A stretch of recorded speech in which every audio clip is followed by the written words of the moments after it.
शुरुआत एक सावधान करने वाली खबर के साथ करेंगे। देश की राजधानी दिल्ली एक बार फिर से बड़े आतंकी हमले की दहलीज पर खड़ी थी। पुलिस की सतर्कता ने आतंकियों के मंसूबों को फेल कर दिया। दिल्ली पुलिस की स्पेशल सेल ने गाजीपुर बॉर्डर से एक आतंकी शब्बीर अहमद लोन को गिरफ्तार किया, जो दिल्ली, कोलकाता जैसे शहरों में स्लीपर सेल्स तैयार करने में जुटा हुआ था।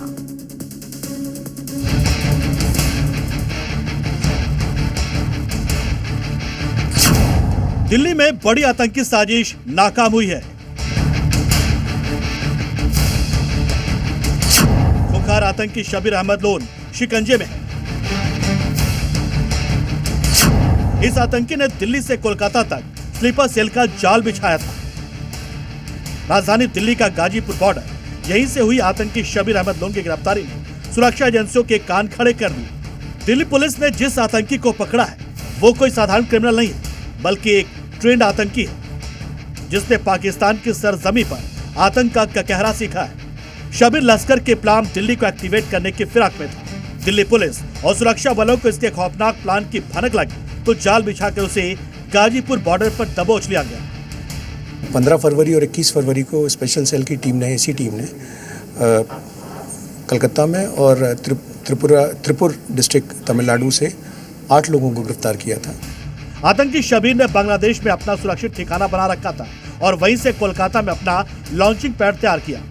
इतना ही नहीं, उसने अपने मॉड्यूल की काबिलियत जांचने के लिए दिल्ली और कोलकाता में भारत विरोधी पोस्टर भी लगवाए थे। और जब उसे यकीन हो गया कि उसके गुर्गे किसी भी खौफनाक कांड को अंजाम देने के लिए तैयार है, तो वो खुद नई भर्तियों के लिए और दिल्ली में भीड़-भाड़ वाले इलाकों और मंदिरों की रेकी करने के लिए दिल्ली आ गया।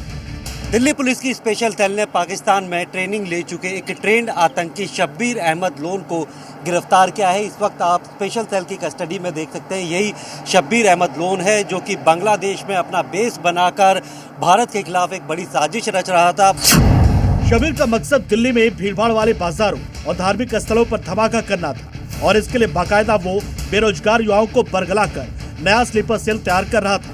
उसका मिशन कोलकाता और दिल्ली में दहशत फैलाना था। दिल्ली पुलिस ने बीते दिनों लश्कर के मॉड्यूल का भंडाफोड़ किया था। फरवरी 2026 में दिल्ली के कश्मीरी गेट मेट्रो स्टेशन पर धमकी भरे पोस्टर लगाए जाने के मामले में जांच के दौरान लश्कर के 2 बांग्लादेशी आतंकी पकड़े गए। उनसे पूछताछ के बाद तमिलनाडु से 6 और आतंकी गिरफ्तार किए गए। अब तक इस केस में 9 गिरफ्तारियां हो चुकी हैं, जिनमें 7 बांग्लादेशी हैं। शब्बीर अहमद लोन सुरक्षा एजेंसियों के लिए कोई नया नाम नहीं है। उसे साल 2007 में दिल्ली पुलिस की स्पेशल सेल ने AK-47 और ग्रेनेड जैसे भारी हथियारों के साथ गिरफ्तार किया था। उस वक्त भी उसके तार सीधे हफीज सईद से जुड़े थे। वो साल 2018 तक दिल्ली के तिहाड़ जेल में बंद रहा। जेल से बाहर आने के बाद वो फिर से एक्टिव हुआ और बांग्लादेश को अपना नया ठिकाना बनाकर भारत के खिलाफ ऑपरेशन हैंडल करने लगा।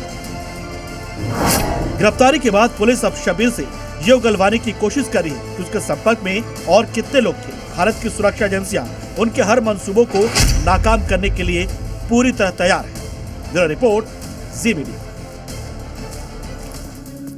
आपको जानकर हैरानी होगी, देश की राजधानी दिल्ली में हिंदू सुरक्षित नहीं महसूस कर रहा। श्रीनगर इलाके से हिंदुओं के पलायन की खबरें सामने आ रही हैं। इससे बचने के लिए कुछ हिंदू अपने घर के बाहर सूअर पाल रहे हैं, वरा की तस्वीरें लगा रहे हैं, इस उम्मीद से कि शायद इससे कुछ सुरक्षा हो जाए, कट्टरपंथी जमात इलाके से चले जाएं। और उसी आशंका के चलते दिल्ली का श्रीनगर छावनी में तब्दील कर दिया है। सीआरपीएफ की प्लाटून के साथ ही आरएएफ की कंपनियां तैनात कर दी गई हैं। चप्पे चप्पे पर नजर है ताकि कोई स्थिति ना बिगाड़ पाए। किसी भी सांप्रदायिक तनाव को रोकने के लिए डीसीपी और एसीपी स्तर के अधिकारी मार्च कर रहे हैं। दिल्ली पुलिस की जो फोर्स है इसके अलावा चारों कोने में ये आरएएफ की फोर्स है। ये देखिए कितनी कंपनी, अगर हम बात करें कई प्लाटून जो है यहाँ पर आरएएफ की फोर्स है। क्योंकि कुछ दिन पहले पलायन ना करना पड़े, इसके लिए हिंदू परिवारों ने सुअर पालकर उनकी पूजा करना शुरू कर दिया था। इतना ही नहीं, घरों के बाहर वराह की तस्वीरें भी लगा ली थी ताकि विशेष समुदाय के लोग उन्हें परेशान ना कर पाएं। लेकिन अब पुलिस को आशंका है कि उत्तम नगर कांड के बाद एक बार फिर माहौल बिगड़ सकता है। ऐसे में पहले से ही मुस्तैदी दिखाई जा रही है। दिल्ली का श्रीनगर वो इलाका है जहां पर हिंदुओं की आबादी करीब 3 लाख है, लेकिन वहां हिंदू डर के साए में जी रहा है और इसी वजह से पुलिस फोर्स की तैनाती भी की गई है। जी मीडिया ने जब उन हिंदू परिवारों से बात की तो उन्होंने चौंकाने वाले खुलासे किए। हिंदुओं का आरोप है कि ये लोग धीरे धीरे सोसाइटी में घुसते हैं और फिर अपने पहले से बनाए प्लान को शुरू कर देते हैं और इसलिए उनके मंसूबों को नाकाम करने के लिए वराह के पोस्टर लगाए गए हैं। वराह भगवान की जो फ्लैक्स लगे हैं, ऐसे कई फ्लैक्स लगे हैं और ये सारा विवाद जो है। जी मीडिया से बात में हिंदुओं ने आरोप लगाए कि कट्टरपंथी हिंदू लड़कियों पर कमेंट के साथ ही मुसलमान के लड़के कलाबा पहन लेंगे, टीका कर लेंगे, नाम रखेंगे हिंदू वाले, तो गुमराह करके जब लड़कियां को सामूहिक कर लेते हैं अपनी तरफ। उनको चलते फिरते कमेंट्स पास करते हैं, गंदी गंदी लैंग्वेज यूज़ करते हैं उनके सामने, तो ये तो गलत है ना। इतनी हिम्मत है, इतनी आर्मी हमारी यहाँ खड़ी है, ऊपर 3 लेडीज खड़ी थी इस मकान में और मैं ऊपर देख रही तो मेरे को ये कह रही है मतलब बाद में देख लेंगे। ये वो सच है जो हिंदू कैमरे पर बता रहे हैं और उस सच से माहौल ना बिगड़े इसलिए पुलिस की तैनाती की गई है। ईरान युद्ध के कारण भारत की तेल और गैस आपूर्ति प्रभावित हुई है। इस बीच राहत की एक खबर भी सामने आई। भारत ने अरब सागर में अपने दमन अपसाइड डेवलपमेंट प्रोजेक्ट से गैस की सप्लाई सफलतापूर्वक शुरू कर दी है। मुंबई से लगभग 180 किलोमीटर उत्तर पश्चिम में इस प्रोजेक्ट को ओएनजीसी ने किसी मिशन मोड की तरह पूरा किया है। करीब $1 अरब की लागत वाले इस प्रोजेक्ट को टेंडर मिलने के महज 2 साल के अंदर शुरू कर दिया गया है। 29 मार्च 2026 को प्लेटफॉर्म B12-24P से गैस की सप्लाई शुरू हुई, जिसे सीधे गुजरात के हजीरा प्लांट भेजा गया है। इसकी उत्पादन क्षमता प्रतिदिन करीब 5 million standard cubic metre gas बताई जा रही है। जंग के बीच घरेलू स्तर पर गैस उत्पादन बढ़ना भारत के लिए किसी रणनीतिक जीत से कम नहीं है।